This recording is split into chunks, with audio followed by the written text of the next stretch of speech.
Hello student, स्वागत है आपका आईसीटी वर्चुअल क्लासेस में। मैं हूं कविता, आपकी बायो टीचर। उम्मीद करती हूं आप सभी अच्छे होंगे और स्वस्थ होंगे।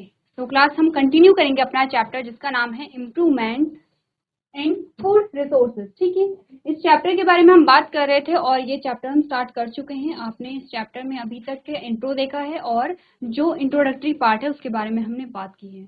तो इस चैप्टर में हम पढ़ क्या रहे हैं? आपने कहा कि यहाँ पर हम पढ़ रहे हैं फूड रिसोर्सेज के बारे में। सबसे पहले तो बात क्या आई है? फूड रिसोर्सेज के बारे में।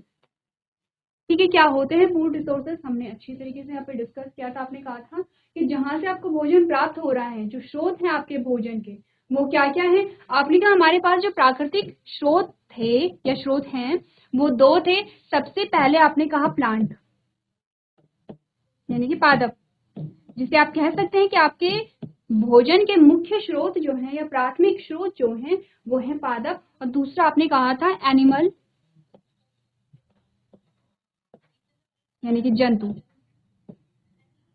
ठीक है, ये तो आपके हैं भोजन के स्रोत। अब आपको चैप्टर में क्या पढ़ना है? आपने कहा इंप्रूवमेंट कैसे होगा आपके फूड रिसोर्सेज में। इंप्रूवमेंट का क्या मतलब है? इसका मतलब है कि जो आपके भोजन के स्रोत हैं उन्हें आप किस प्रकार से और अच्छा, वहां पे जो उत्पाद है और अच्छा जो प्रोडक्शन है वो कैसे आप करेंगे, यही हम इस चैप्टर में पढ़ रहे थे। अभी तक क्या क्या बातें हमने की है? आपने जनरल इंट्रोडक्शन जाना है, सबसे पहले अपने भोजन के बारे में जाना। भोजन क्या होता है, भोजन को क्यों ग्रहण करते हैं? बहुत सिंपल सी बात है। आपने कहा क्योंकि आपको एनर्जी चाहिए, क्योंकि आपको ऊर्जा चाहिए, इसीलिए आप भोजन को ग्रहण कर रहे हैं। अब आपने कहा कि ऊर्जा आपको क्यों चाहिए? आपने कहा कि आपको जीवित रहने के लिए, आपको हर एक कार्य को करने के लिए ऊर्जा चाहिए होती है। ठीक है, आपकी हर एक सेल को क्या चाहिए? एनर्जी यहाँ पर चाहिए, जो एनर्जी आपको भोजन से मिलेगी। अब आपने कहा कि भोजन कैसा होना चाहिए? संतुलित होना चाहिए। भोजन कैसा? आपने कहा बैलेंस डाइट के बारे में आपने कहा संतुलित होना चाहिए, संतुलित आहार। ठीक है, संतुलित आहार की क्या डेफिनेशन आपने की थी? आपने कहा कि वो आहार जिसमें सारे पोषक तत्व, जिसमें क्या हो? सारे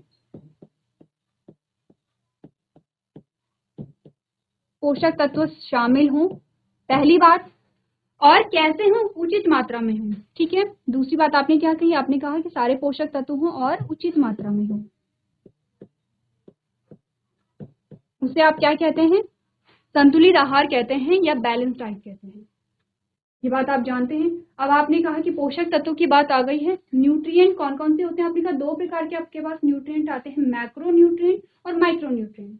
इसका मतलब क्या हुआ? कुछ ऐसे पोषक तत्व होंगे जिनकी आवश्यकता आपको अधिक मात्रा में होती है, ठीक है, और कुछ ऐसे होंगे कि जिनकी आवश्यकता आपको कम मात्रा में होती है। अब आपने कहा जब अधिक मात्रा में होती है तो आप क्या बात करते हैं? कार्बोहाइड्रेट की बात करते हैं, प्रोटीन की बात आप करते हैं और फैट की बात आप करते हैं, यानी कि वसा की बात आप करते हैं। ठीक है, ये जो तीन आपके पोषक तत्व हैं इनकी आवश्यकता आपको अधिक मात्रा में होती है। इसके अलावा और क्या है? आपने कहा विटामिन होते हैं, मिनरल्स होते हैं, इनकी आवश्यकता आपको होती है लेकिन बहुत अधिक मात्रा में नहीं होती है, क्योंकि आपको इनसे क्या मिल रही है? ऊर्जा मिल रही है। और अगर हम बात करें यहाँ पर जो विटामिन हैं, ठीक है, आपके जो आपके मिनरल्स हैं, ये क्या कर रहे हैं? ये आपको अलग अलग पार्ट्स में आपके अलग अलग प्रकार से भूमिका को निभा रहे हैं। इतनी बात क्लियर है कि पोषण क्या होता है? पोषण किससे मिलता है? भोजन से मिलता है। ठीक है, तो आपको पोषण की डेफिनेशन आनी चाहिए, न्यूट्रिशन जिसे आप कहते हैं। फिर आप पोषक तत्वों के बारे में जानेंगे, पोषक तत्व क्या होते हैं। अब आते हैं अपने चैप्टर पे। आपने कहा कि जो आपका भोजन है उसके जो रिसोर्सेस हैं, हमने कहा दो आपके पास स्रोत आते हैं, एक है प्लांट और एक है एनिमल। अब चैप्टर हमें क्या बता रहा है कि आपको इन रिसोर्सेस में क्या करना है? इम्प्रूवमेंट करना है। ठीक है, आपको क्या करना है? और ज्यादा सुधार करना है। तो सबसे पहले तो ये बात आती है कि हमें सुधार क्यों करना है, क्या रीजन है कि आपको अपने भोजन के जो आपके स्रोत हैं या आपके फूड रिसोर्सेज हैं उनमें आपको इम्प्रूवमेंट करने की आवश्यकता क्यों पड़ी? आपने कहा सबसे पहले जो रीजन आता है वो है जनसंख्या, पॉपुलेशन। क्योंकि डे बाय डे जो जनसंख्या है वो बढ़ती जा रही है, तो ऑब्वियस सी बात है कि उनके लिए जो भोजन की आवश्यकता है वो भी बढ़ती जा रही है। ठीक है, पहला रीजन तो ये हुआ। अब इसी से रिलेटेड दूसरा रीजन ये है कि अगर हम बात करें कि हमारा जो मैक्सिमम फूड आता है वो आपके प्लांट से आता है, या आप लोग जानते हैं आपका ऑलमोस्ट जो भोजन आता है वो आपका प्लांट से आता है। चाहे आप अनाज की बात करिए, चाहे आप दालों की बात करिए, चाहे आप सब्जियों की बात करिए, आप फलों की बात करिए, ये जो चीजें होती हैं ये आपकी प्लांट से मिलती हैं।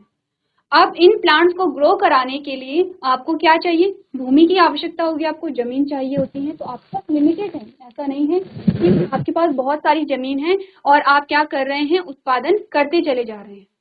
क्योंकि हमें क्या है, हमारी जो आवश्यकताएं हैं, आपने कहा कि जनसंख्या की हमने बात की थी, आपने कहा जनसंख्या में वृद्धि हुई तो आपकी जो आवश्यकताएं हैं, आपकी जो नीड्स हैं, वो भी बढ़ती चली गई। आपने कहा कि अगर लोग ज्यादा बढ़े तो उनके रहने के लिए आपको घर की आवश्यकता होगी।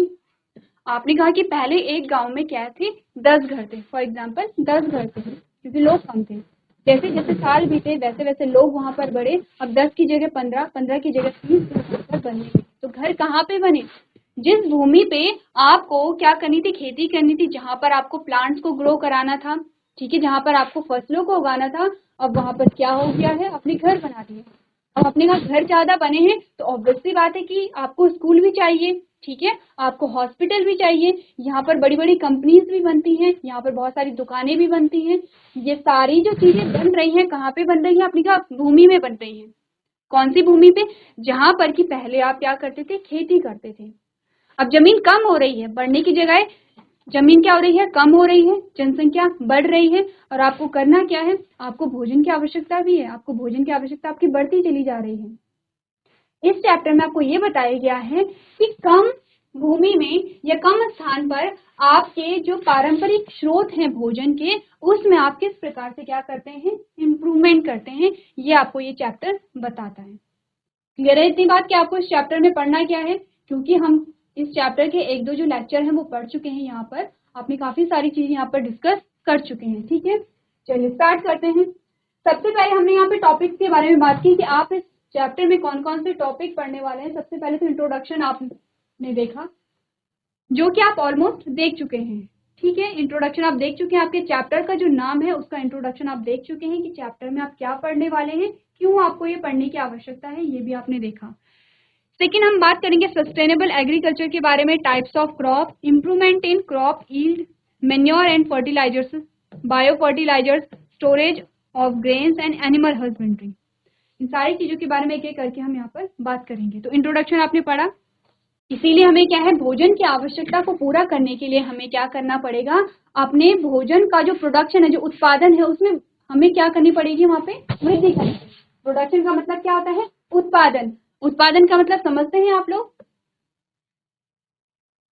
GGIC भागलपुर में। Hello ma'am, good morning ma'am. Good morning बच्चे, नाम बताइए अपना। मेरा नाम गुलनाज है मैम। उत्पादन के बारे में प्रोडक्ट्स जो प्रोडक्शन, तो उत्पादन का मतलब समझते फूड हैं आप और लोग, भोजन। उत्पादन किसे कहते हैं? यस मैम, उत्पादन जो हम भोजन तैयार करने के बारे में होता है, फसल उगाते हैं। ठीक है, हाँ, जी यानी कि हम फसलों को कैसे उगा रहे हैं, वो हमारा क्या है, उत्पादन है। यस उत्पाद का मैम, मतलब क्या होता है, फसलों को उगाना। ठीक है, वेरी गुड वेरी गुड, उगाना। आप लोग समझ, ठीक है। तो आपको पढ़ना ये है कि फसलों के उत्पादन में हम किस प्रकार से क्या करें, इम्प्रूवमेंट करें हम, है ना, यही हम कह रहे हैं कि हमें किस प्रकार से अच्छा उत्पादन यहाँ पर मिले। अब बात आती है फूड सोर्सेज क्या होते हैं। ये बात आप समझते हैं, ये बात हम कर भी चुके हैं कि हमने कहा भोजन के जो आपके पास स्रोत आते हैं वो दो स्रोत हैं, प्लांट और एनिमल, ठीक है। पढ़ ले एक बार क्या क्या चीजें आपको बताई गई हैं। आपने कहा balance diet is necessary if one wants to lead a healthy life. आपने कहा अगर कोई स्वस्थ जीवन जीना चाहता है तो संतुलित आहार उसके लिए इंपॉर्टेंट है। क्या होता है संतुलित आहार, हम डिस्कस कर चुके हैं, ठीक है।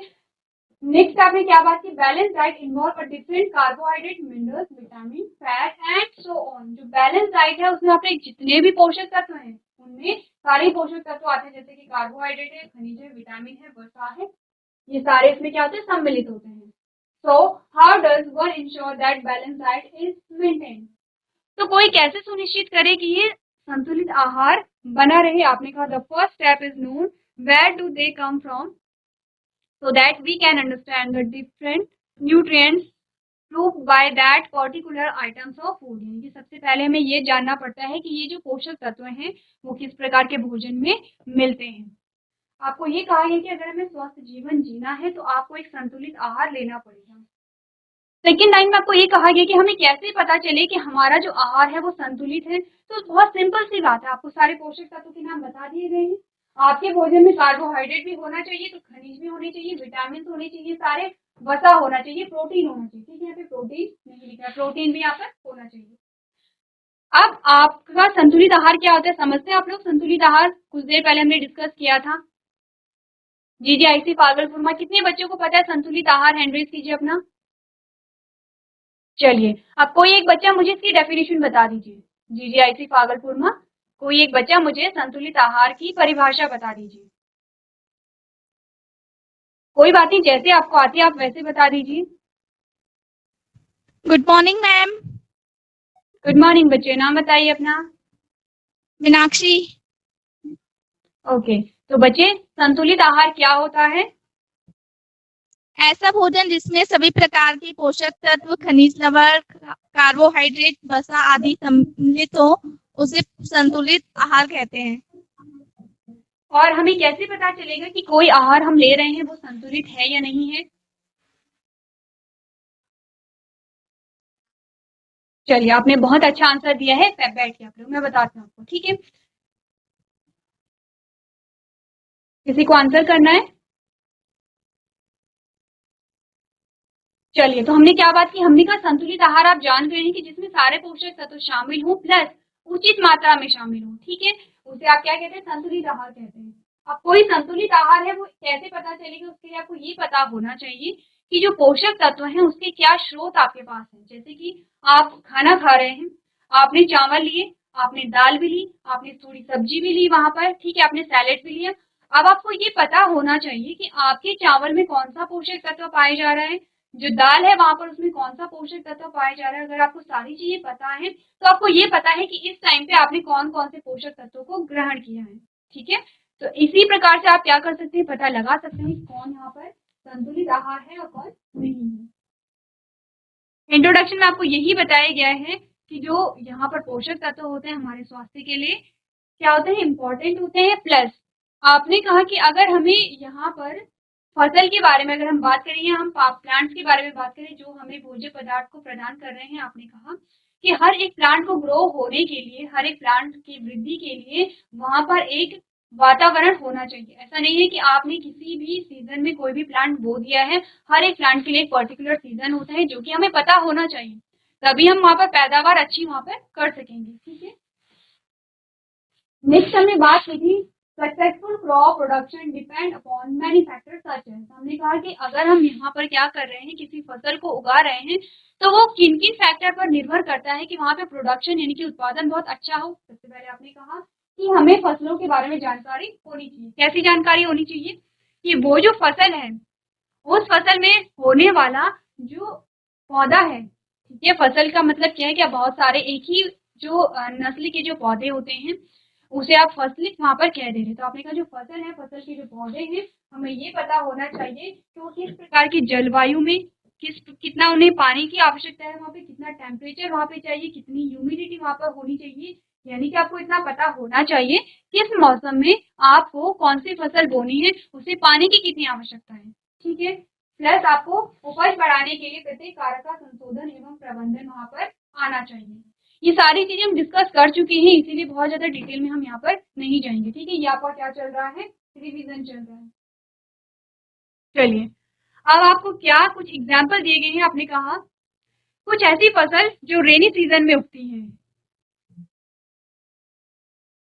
आपने कहा the crop which are grown in rainy season, the kharif season from June to October are called kharif crop. अब आपको फसलों के नाम बताए गए हैं। आपने कहा जो फसलें वर्षा ऋतु में उगाई जाती हैं उन्हें आप क्या कहते हैं? खरीफ की फसलें कहते हैं। टाइम क्या है? आपने कहा जून से अक्टूबर तक। ठीक है, उन्हें आप खरीफ की फसल कहते हैं। एग्जाम्पल आपके क्या है? आपने कहा धान है, सोयाबीन है, अरहर है, मक्का है, कपास है, हरा चना, काला चना खरीफ की फसलें हैं। ठीक है, आपको ये बताया जा रहा है कि सीजन के अकॉर्डिंग हम क्यों फसलों को बोते हैं। क्यों यहाँ पर आपका जो आपकी धान है वो जून से अक्टूबर तक ही बोई जाती है। हम धान को क्यों यहाँ पे फेब या मार्च में क्यों नहीं बोते हैं? क्योंकि हमने कहा हर एक प्लांट को ग्रो होने के लिए, हर एक प्लांट की वृद्धि के लिए वहां पर जो जलवायु है वो उस पौधे के अनुसार होनी चाहिए। ठीक है, नेक्स्ट आपने कहा the crop which are grown in winter season, उसे आप क्या कहते हैं, रवि सीजन कहते हैं, from November to April called rabi crop, यानी कि जो फसलें शीत ऋतु जिसे आप रवि मौसम कहते हैं, नवंबर से अप्रैल तक की इसमें क्या होती है, ड्यूरेशन होता है, इसमें उगाई जाती है, उन्हें रवि की फसलें कहा जाता है। एग्जाम्पल आपके पास क्या है, गेहूं है, मटर है, सरसों है, अलसी है, और ये सारी आपके पास क्या आती है, रवि की फसलें आती हैं। ये भी हमने चीजें डिस्कस कर ली थी यहाँ पर। अब आपको कहा जा रहा है the efficiency of crop and life stock is required in Indian because, आपको पूछा जा रहा है कि भारत में फसलों और पशुधन की दक्षता की आवश्यकता क्यों है, क्यों हमें आवश्यकता पड़ी, ये भी हम बात कर चुके हैं। आपने कहा कि क्यों आपको अपने जो प्रोडक्शन है, जो उत्पादन है, उसमें आपको इम्प्रूवमेंट की आवश्यकता क्यों पड़ी, क्योंकि जनसंख्या तेजी से बढ़ रही है, क्योंकि हमारे पास जो कृषि की भूमि है वो सीमित है, ठीक है, इसीलिए हम क्या कर रहे हैं, यहाँ पर जो फूड का प्रोडक्शन है उसके बारे में पढ़ रहे हैं। सबसे पहले आप ये दोनों पॉइंट्स को पढ़ लीजिए कि क्यों आप इस चैप्टर को पढ़ रहे हैं, ये दोनों ही पॉइंट्स यहाँ पर इंपॉर्टेंट है, एक बार आप ध्यान दीजिए। चलिए आगे बढ़े। अब आपको कहा गया है factor made to meet the increase in food demands, अब वो कौन कौन सी चीजें हैं जो कि अभी तक एफर्ट्स डाले गए हैं कि जो यहाँ पे फूड का प्रोडक्शन है, भोजन का उत्पादन है, उसमें वृद्धि हो, जिसमें आपने ग्रीन रिवॉल्यूशन के बारे में और व्हाइट रिवॉल्यूशन के बारे में पढ़ा था, यानी कि हरित क्रांति और श्वेत क्रांति के बारे में आपने बात की थी। हरित क्रांति किससे संबंधित है, हरित क्रांति यहाँ पर जो आपकी फसल है उससे संबंधित है, और श्वेत क्रांति आपकी क्या है, जो डेयरी प्रोडक्ट आपके आते हैं उनसे संबंधित है। यहाँ तक की बात हम लोग कर चुके थे, ठीक है। हमारा जो आज का टॉपिक है वो यहाँ से शुरू होता है, जिसमें आपको बताया गया है क्रॉप के बारे में, यानी कि कौन कौन सी क्रॉप होती है, फसलें होती हैं, उनकी क्या एग्जाम्पल यहाँ पर आते हैं, और नेक्स्ट में उनकी क्या इंपॉर्टेंस है आपके लिए, क्या भूमिका है उनकी।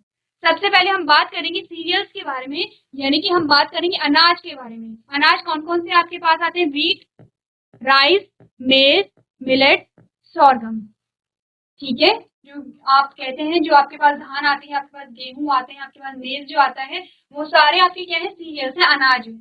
इन अनाजों से आपको क्या मिलता है, आपको मिलता है कार्बोहाइड्रेट, ठीक है। और कार्बोहाइड्रेट किसका मुख्य स्रोत है, आपने कहा कार्बोहाइड्रेट आपको क्या देता है, आपने कहा ऊर्जा प्रदान करता है। क्लियर है इतनी बात।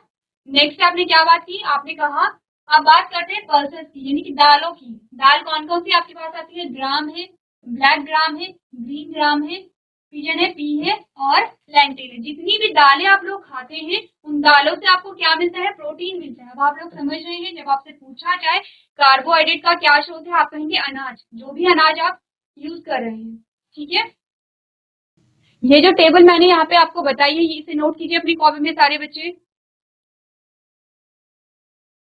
ठीक है। तो अब आपसे पूछा जाए कि प्रोटीन का क्या स्रोत है, आप कहेंगे जो दालें होती हैं वो प्रोटीन का यहाँ पे स्रोत है। अब आते हैं ऑयल सीड, जैसे कि सोयाबीन आपने खाया है, ग्राउंडनट आपने खाया है, सीसम है, कैस्टर है, मस्टर्ड है, सनफ्लावर है, सारे आपने खाए हैं। सोयाबीन जो आप खाते हैं, या फिर जो मूंगफली आप लोग खाते हैं, या जो सूरजमुखी का जो फूल होता है उसमें जो बीज होते हैं वो लोग आप खाते हैं, इन सबसे आपको क्या मिल रहा है, वसा, यानी कि फैट आपको मिल रही है, ठीक है।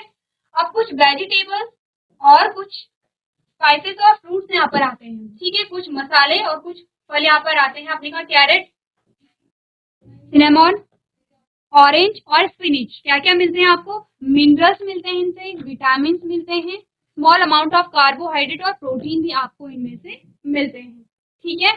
लास्ट में आपको फोडर क्रॉप का के बारे में बताया गया है, जैसे कि बरसीम है, ओट्स है, और सडन ग्रास है। आपको इसमें क्या मिलता है, फूड फॉर लाइफ स्टॉक, ये आपको किसके बारे में बताया गया है, जो अदर एनिमल्स होते हैं उनके बारे में बताया गया। तो नोट कीजिए आप लोग सारे बच्चे कि आपको कार्बोहाइड्रेट, प्रोटीन और फैट कहाँ से मिल रहा है, आपको मिनरल्स कहाँ से मिलते हैं, विटामिन कहाँ से मिलते हैं, पूरी टेबल आप लोग नोट कीजिए।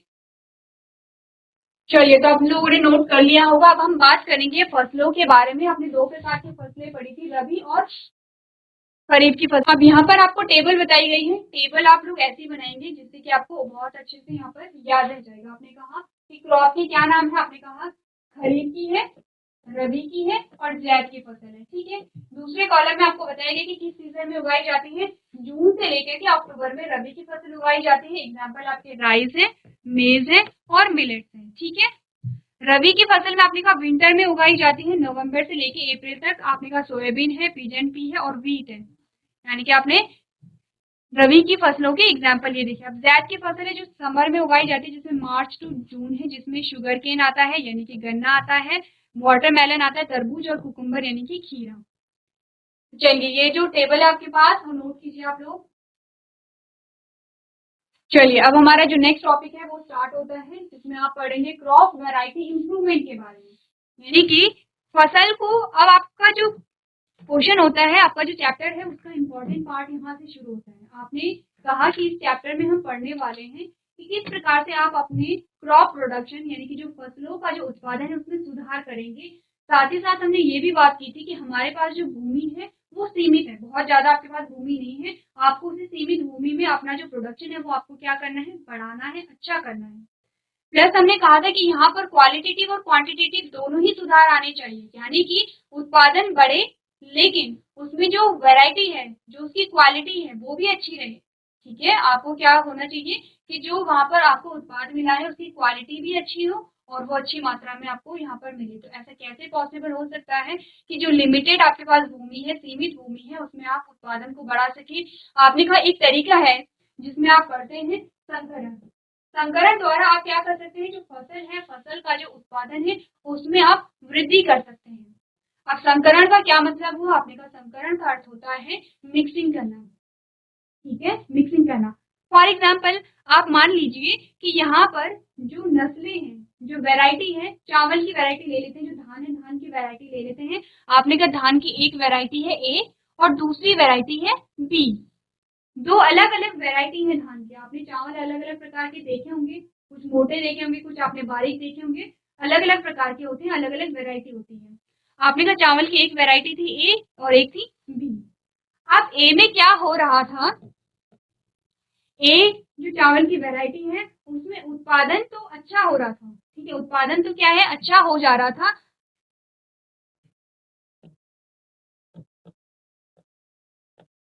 किस प्रकार का उत्पादन था, उत्तम था। लेकिन यहाँ पे ये जो क्रॉप थी, ये जो धान के जो पौधे थे ये जल्दी खराब हो जा रहे थे। जैसे कि हो सकता है कि इनमें क्या है, जो फंगस से रिलेटेड जो डिजीज है वो लग जा रही थी। आपने देखा होगा कभी कभी जो फसल होती है वो पूरी खराब होने लगती है। ठीक है, तो हो ये रहा था कि अगर ये फसल खराब नहीं होती तो आपको उत्पादन बहुत अच्छा देती, लेकिन ये फसल पहले ही खराब हो जा रही थी। दूसरी जो वैरायटी है धान की बी, इसमें आपने कहा कि ये क्या, ये खराब तो नहीं हो रही थी लेकिन जो उत्पादन था वो अच्छा नहीं हो रहा था। यानी कि जो फसल बी है, जो धान का जो सेकंड वैरायटी आपके पास आती है, इसमें उत्पादन तो आपको अच्छा नहीं मिला, लेकिन ये जो फसल थी खराब नहीं हो रही थी। इसका मतलब क्या है कि इसकी रोग प्रतिरोधक क्षमता अधिक थी। इस फसल को आसानी से क्या है, खराब नहीं किया जा सक रहा था। और यहाँ पर आपने क्या कहा, जो वैरायटी ए थी, वैरायटी ए में आपने कहा कि जो फसल है वो खराब हो जा रही थी। अब आपको दोनों चीजें चाहिए, लेकिन वो अलग अलग नस्ल में। आपको उत्पादन भी अच्छा चाहिए और आपको ये भी चाहिए कि आपकी जो फसल है वो खराब ना हो, अच्छे से क्या हो, ग्रो करे, अच्छे से वृद्धि हो। तो क्या हो, अगर इन दोनों के कैरेक्टर को हम एक में डाल दें, जिसमें उत्पादन भी अच्छा हो और जिसमें क्या हो, जो रोग प्रतिरोधक क्षमता है वो भी अच्छी हो, यानी कि आपकी फसल खराब भी ना हो जल्दी से और आपकी फसल आपको अच्छा उत्पादन भी दे। इसे क्या कहते हैं, संकरण कहते हैं। ठीक है, आपने क्या किया, आपने गुणों को लेकर के वहां पे संकरण कराया, जिससे कि आपको एक ही नस्ल में दोनों नस्लों के गुण यहाँ पर दिखाई दिए हैं। इसी को आप क्या कहते हैं, संकरण कहते हैं। अब आप कहेंगे ये कैसे होता है, आपने पढ़ा होगा यहाँ पे पॉलिनेशन, आपने पढ़ा है परागण के बारे में, और उसमें आपने क्या कहा था कि दो पौधों के बीच में यहाँ पे पॉलिनेशन हो रहा है। आपने कहा एक की जो पॉलन ग्रेन है वो दूसरी के स्टिग्मा में गए, वहां पर क्या हुआ, पॉलिनेशन हुआ, पॉलिनेशन के बाद फर्टिलाइजेशन हुआ। दो अलग अलग पौधों के बीच में हो रहा है, तो आपने क्या कहा, इन दोनों के बीच में आपने करा दिया पॉलिनेशन। ठीक है, उसमें आपको दोनों के कैरेक्टर देखने को मिलेंगे। तो पढ़ ले, आपको क्या बताया गया है। In this approach crops are selected on the basis of their characteristics. यहाँ पे क्या होता है,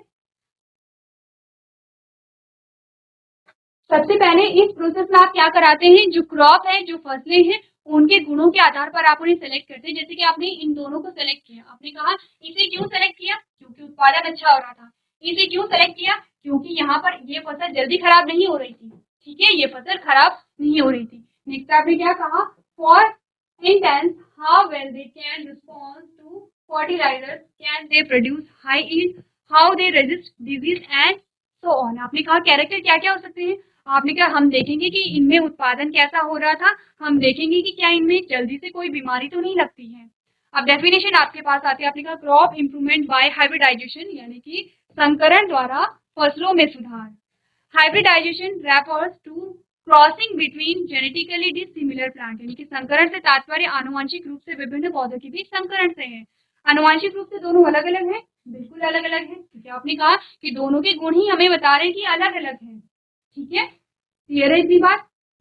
नेक्स्ट आपने कहा द क्रॉसिंग में B inversatile between a different varieties or a interspecific between a two different species of the same genus or a intrageneric between the different genera।